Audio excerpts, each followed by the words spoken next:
So I just watched the Star Wars Mandalorian and Grogu movie, and I'll be upfront and say it. I did not watch all the TV shows beforehand, yet I was still able to enjoy the movie. There are some parts of the movie that I really liked, and some parts that can be improved for the future. As for the story, at the beginning of the movie, you have him hunting down an Imperial officer that has information that the Resistance needs.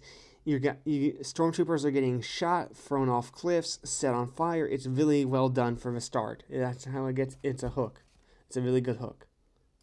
And then when you get to the second action scene of the movie, where he's in the Death Pit arena fighting Jabba the Hutt's son, it was pretty good. It felt dynamic. It didn't feel like, oh, everything has to be stiff. Here comes one character, then another, and another.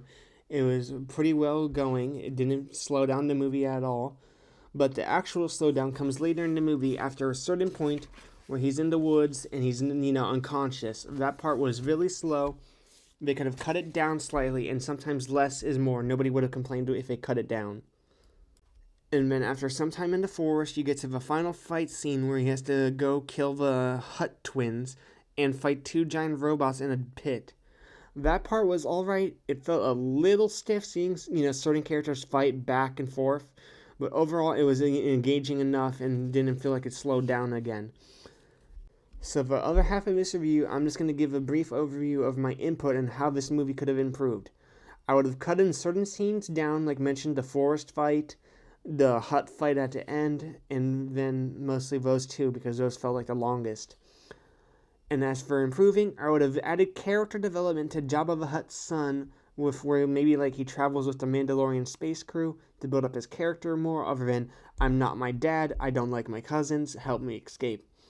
So it would have added some world building, how he feels about Jabba getting killed in Star Wars 6.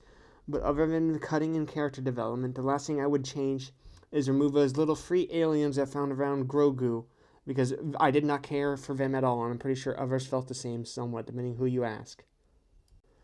If I had to give this movie a grade from F to A+, I would honestly give it a B-, because there are parts they could have improved on and expanded better, like certain characters, and parts they could have cut down for time and nobody would have argued with them over it.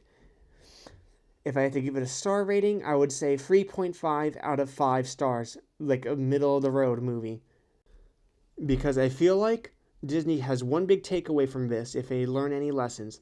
Don't always rely on the classic characters like we did with the modern movies, like from Force Awakens to Rise of Skywalker. Tell more self-contained stories like we did with Rogue One and the Han Solo movie. And let the modern characters tell their own self-contained stories, but don't feel like we have to be bogged down in the universe by relying on the TV shows. If they improve from that on, the next movie should be great. Thank you for watching. Like, subscribe, and share with friends.